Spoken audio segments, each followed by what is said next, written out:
Nuestra unidad, ¿cierto? La comenzamos explicando las reglas de la probabilidad, ¿ya? Estas reglas que tenían que ver con dos grandes elementos, que eran la unión y la intersección, ¿bien? Y partimos, de hecho, un poquito más atrás, cuando nosotros vimos lo que era un evento, ¿cierto? Un evento que nosotros podíamos agrupar en un conjunto, ¿ya? Y este conjunto, a su vez, mediante los diagramas de Venn, ¿cierto?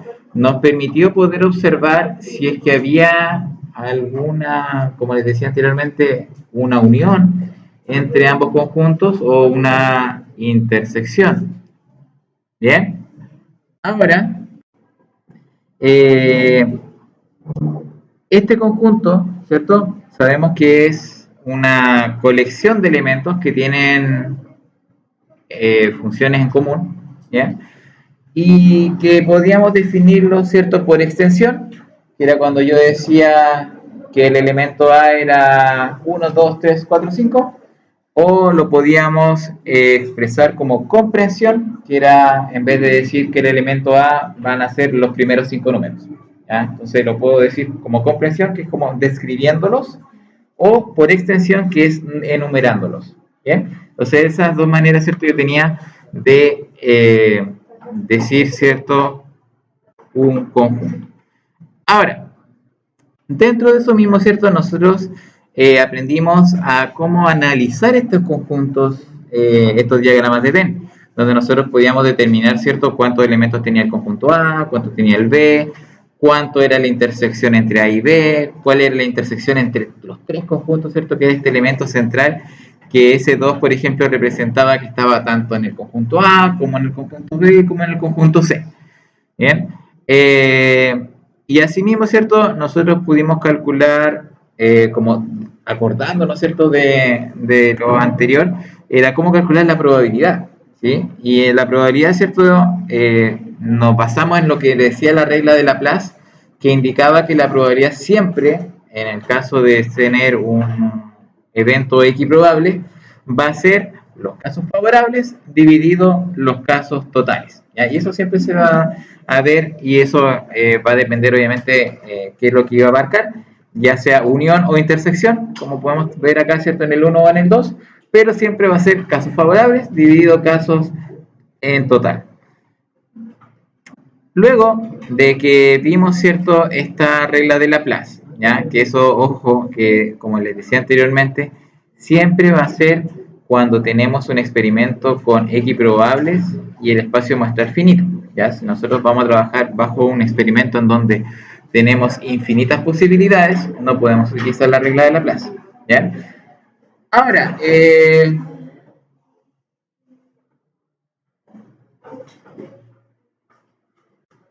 Iván, el repaso es para todos, ¿ya? Ahora, para poder definir bien, ¿cierto? Todo este contenido, ya vimos lo que era un espacio muestral, que se identifica por una letra griega llamada omega, ya que es la última letra griega, y dice que este espacio muestral corresponde al conjunto de todos los resultados posibles que pueden existir al momento de realizar un experimento, ¿ya? Por ejemplo, si yo quiero lanzar un dado, uno solo, todos los posibles resultados va a ser que salga el 1, el 2, el 3, el 4, el 5 y el 6. Y esos 6 elementos corresponden al espacio muestral de mi experimento. Por ejemplo, como dice ahí, lanzar una moneda, el espacio muestral simplemente va a ser cara o sello, porque son las únicas dos opciones que yo tengo al momento de lanzar una moneda.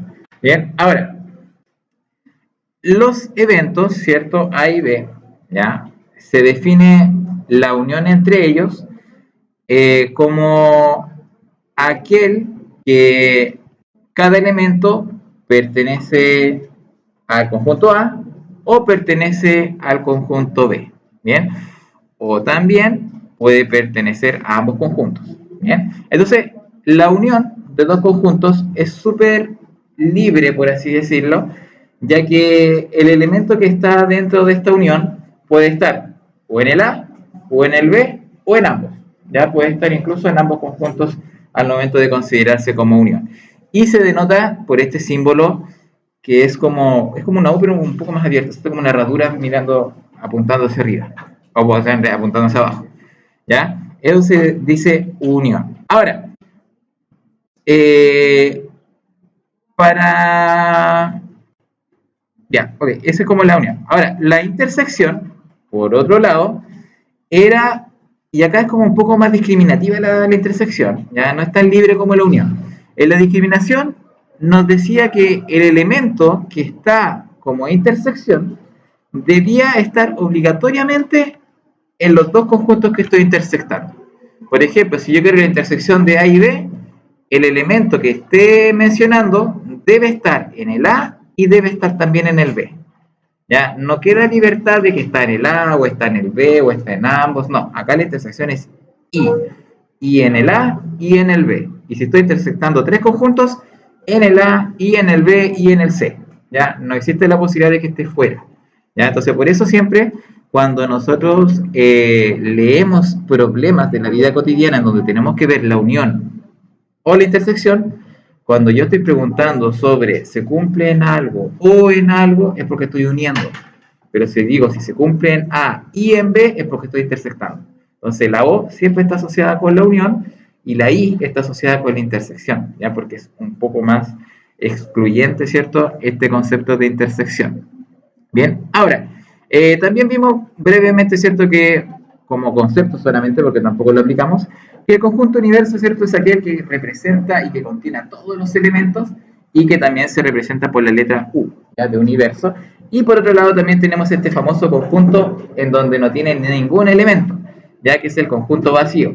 Y ese conjunto vacío se denotaba como con un cero con un slash encima, ¿cierto?, que ese es el símbolo de vacío. ¿Bien? Ahora, todo esto que nosotros vimos, tanto como unión e intersección, bueno, acá cierto aparece la definición de que la disyunción o la unión, ¿cierto?, está asociada con la letra O, y la conjunción o intersección, que también se le llama así, se le denomina con la I. ¿Bien? Ahora, todo esto que nosotros vimos con los diagramas de Venn y con la unión y con la intersección, la utilizamos para calcular probabilidades. Y para calcular las probabilidades ocupamos dos reglas, la regla aditiva y la regla multiplicativa. Bien, ahora, la primera, que era la regla aditiva, estaba asociada directamente con la unión, ¿ya? En donde teníamos dos opciones. La primera era cuando el evento, ¿cierto?, no tenía nada que ver con el otro evento, ¿ya? Cuando significaba que los eventos eran disjuntos, o sea, que no habían elementos en común. Por ejemplo, lanzar una moneda y lanzar un dado. No tienen elementos en común, ¿cierto? Porque la moneda es cada sello y el dado es 1, 2, 3, 4, 5, 6. Entonces, como no hay elementos en común, nos decía que la suma de estas probabilidades, ¿cierto?, era la unión y se calculaba sumando la probabilidad del primero más la probabilidad del segundo. Así de simple.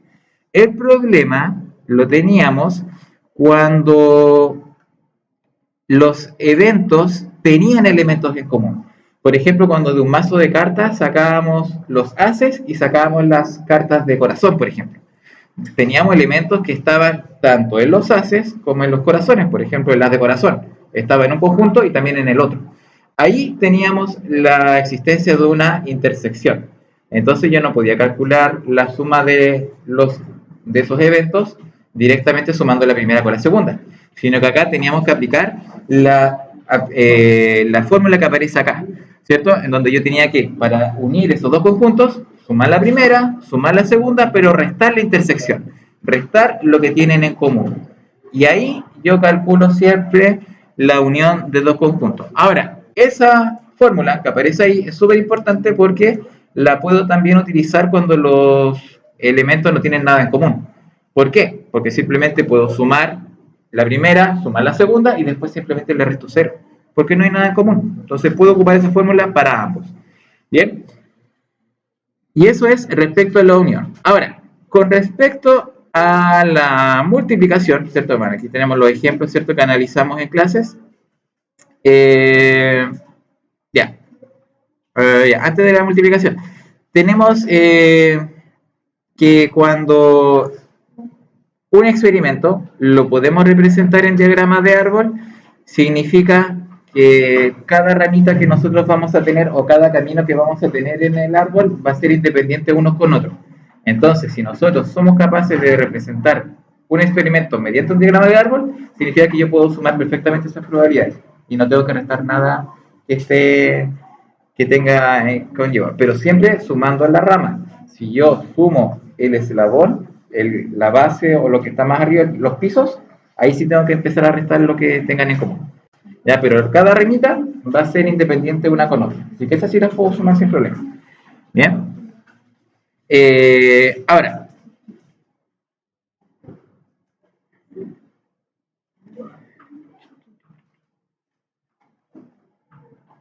con respecto a la regla multiplicativa, ¿ya? Que es como nos pasamos al otro lado, ¿cierto? De la moneda, tenemos también nuestras dos opciones, ¿ya? Cuando nosotros multiplicamos dos eventos que son disjuntos o eventos que tienen elementos en común, ¿ya? La primera, que es cuando tenemos elementos totalmente independientes, por ejemplo acá, lanzamiento de la moneda, en donde tenemos un diagrama de árbol, en donde nos permite saber que cada camino es independiente, simplemente acá los calculamos multiplicando, ¿ya? En el caso de la multiplicación, ¿cierto? Dijimos que estaba asociada con la intersección, ¿cierto? Porque era el y, o da cara y también da sello. Entonces nos está dando, ¿cierto? Ese tipo de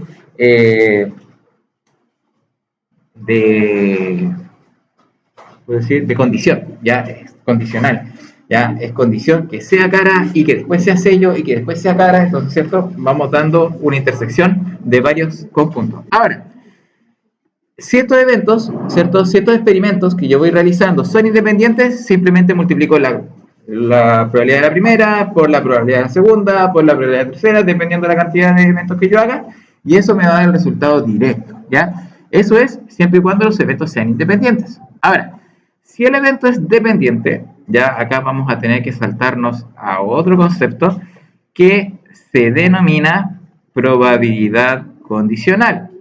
Y en este caso, cuando yo tengo una probabilidad condicional, yo estoy diciendo que la probabilidad del evento A, dada la ocurrencia del evento B, ¿cierto? Se denota como la probabilidad de A dado B, ¿ya? Entonces como una probabilidad, ¿cierto? Donde hay como un slash, ¿cierto? Que separa, ¿cierto? Ambos eventos. Y esa probabilidad, ¿ya? Va a ser igual a la probabilidad de A intersectado con B dividida la probabilidad de B. ¿Bien? Esa es la definición que nosotros tenemos de probabilidad condicional. Ahora, si nosotros la fórmula de probabilidad condicional la queremos despejar para saber solamente cuál es el valor de la probabilidad de A inter B, nosotros tendríamos que pasar multiplicando la probabilidad de B, multiplicarla por la probabilidad de A dado B. Lo que nos lleva, ¿cierto?, a nuestro primer error en el libro de clases, en donde esta fórmula está mala, ¿cierto? Nosotros lo dijimos ese día. Dijimos que esa fórmula que tenemos acá, presente, está mala porque, de hecho lo vamos a ver acá, porque cuando yo tengo la probabilidad condicional como fórmula, como concepto, yo voy a decir que la probabilidad de A dado B va a ser igual a la probabilidad de la intersección de entre A y B dividido la probabilidad del segundo, siempre, o sea, la probabilidad de B. Y para calcular la probabilidad de la intersección, este valor de acá, este valor de acá, ese valor de B, lo debo pasar multiplicando. Lo paso multiplicando para acá. Entonces, ¿qué queda? Simplemente acá nos va a quedar que la probabilidad de B, ¿cierto? Que está multiplicando a la probabilidad, va a multiplicar, ¿cierto? A la probabilidad de A dado B. Y eso va a ser igual a la probabilidad de la intersección. Si se fijan, lo que yo acabo de resolver con la fórmula de la condicionalidad es igual o no a la fórmula que aparece en el libro. Fíjense bien, tengo lo que aparece en el libro con lo que yo calculé utilizando la fórmula de la condicional. Si se fijan, hay una gran diferencia porque en el libro aparece que es probabilidad de A multiplicado por la probabilidad de A dado B, cuando en realidad es la probabilidad de B multiplicada por la probabilidad de A dado B. ¿Ya? Entonces, ese es el famoso error que tiene el libro. ¿Ya? Ahora, es un error de definición, porque en los ejemplos que aparecen en el libro, vemos que claramente él está multiplicando la probabilidad de la condicional. Significa que acá estaba A dado B, ¿cierto? En este caso es R dado A, ¿sí? Entonces, la condicional A es por la cual multiplica a la probabilidad, ¿cierto? Este es como si fuese mi B. Entonces, cuando yo digo la probabilidad de A intersectado con R, es la probabilidad de R dado A por la probabilidad de A. Que si yo lo veo acá, es la probabilidad de R dado A, ¿cierto? La probabilidad de R dado A es la probabilidad, por la probabilidad de A es la probabilidad de la intersección. Entonces, si se fijan, el libro, ¿cierto? Está aplicando esta fórmula que nosotros vimos acá, ¿cierto? Está aplicando esta fórmula, ¿sí? Y en realidad esta fórmula que vimos acá arriba denota que tiene un error, ¿ya? Entonces esa fórmula no hay que considerarla, así que cuando ustedes estudien y revisen, ¿cierto?, el libro, se van a dar cuenta que en realidad es esta de abajo, ¿cierto?, la que nosotros tenemos que considerar para realizar las actividades, y es justamente, ¿cierto?, lo que está dando por hecho cuando realiza los ejemplos, ¿ya? Los ejemplos están desarrollados con la fórmula correcta, ¿ya? Así que eso es como más o menos lo que tienen que estimar bien ustedes, ¿bien? Ahora, luego de que nosotros vimos, ¿cierto?, nuestra probabilidad condicional, ¿cierto?, y vimos las reglas de la probabilidad, tanto sumativas como multiplicativas, vimos un elemento nuevo, ¿cierto?, que se denominó comportamiento aleatorio, ¿ya? Este comportamiento aleatorio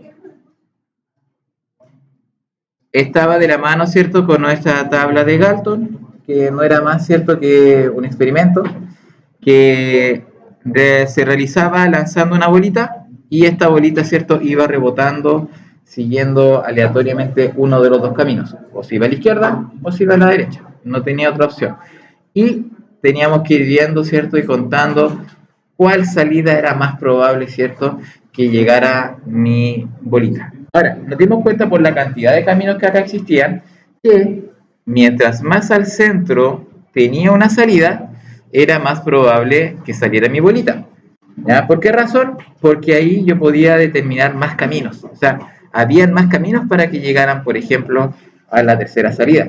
En cambio, mientras más a los extremos me iba a determinar que me tenía menos caminos. Y de hecho, el que está más a la izquierda con el que está más a la derecha, siempre tiene solamente un camino, ¿ya? Ahora, eso también nosotros lo estuvimos analizando un poquito más abajo, donde, bueno, vimos, ¿cierto?, lo que era la máquina de Galton y lo que era esta aleatoriedad, ¿cierto?, al momento de caer.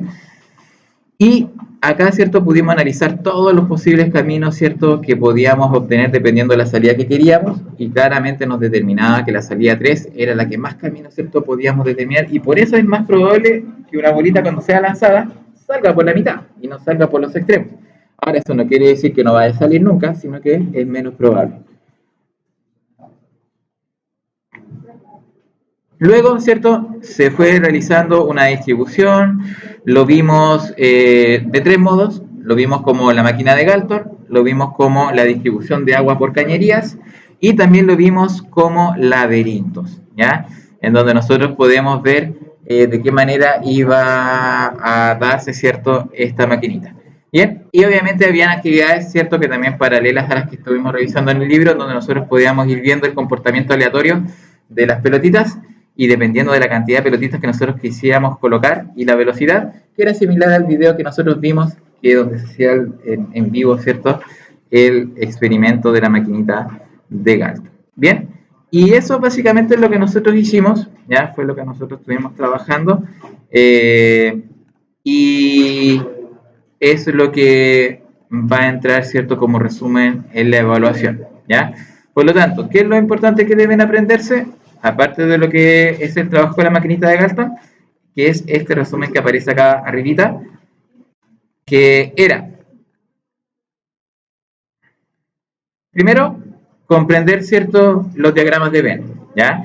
Lo que es la unión de eventos, la intersección de eventos, ¿ya? Mediante los diagramas de Venn, ¿cierto?, calcular las probabilidades de dichos eventos, saber desarrollar la regla aditiva de la probabilidad, ya que como ustedes saben, ¿cierto?, tiene que ser dada dependiendo si es que hay elementos en común o si no hay elementos en común, pero la más usada es la que aparece acá. Probabilidad de A más probabilidad de B es igual a la probabilidad de A menos, o sea, la probabilidad de la intersección. Y por otro lado tenemos la regla multiplicativa, que en donde si teníamos independencia entre los conjuntos, simplemente multiplicar la probabilidad de A por la probabilidad de B, pero si teníamos una dependencia, teníamos que usar la probabilidad condicional, que en este caso está bien dada acá en este resumen. ¿Ya? Si se fijan, tenemos la probabilidad de B dado A por la probabilidad de A. Si se fijan, acá está bien, porque es la dependencia la que se está multiplicando por la probabilidad. Entonces, acá sí está bien, en el libro, ¿ya? Pero en la anterior, ¿cierto?, habíamos visto que había ese pequeño error. Pero ahora sí, si se fijan, la dependencia de acá es la B, y está multiplicado por la probabilidad de B. Y acá en el libro está diciendo que la dependencia es la A, y está multiplicado por la probabilidad de A. Entonces ahí vemos que sí está bien la fórmula. ¿Ya? Aquí sí. ¿Ya? Entonces de este resumen sí pueden sacar información fehaciente. ¿Bien? Entonces, nos aprendemos las reglas multiplicativas, la regla aditiva, unión e intersección de eventos y el comportamiento de la máquina de Galton, y estamos listos, ¿cierto?, para nuestra evaluación. Bien,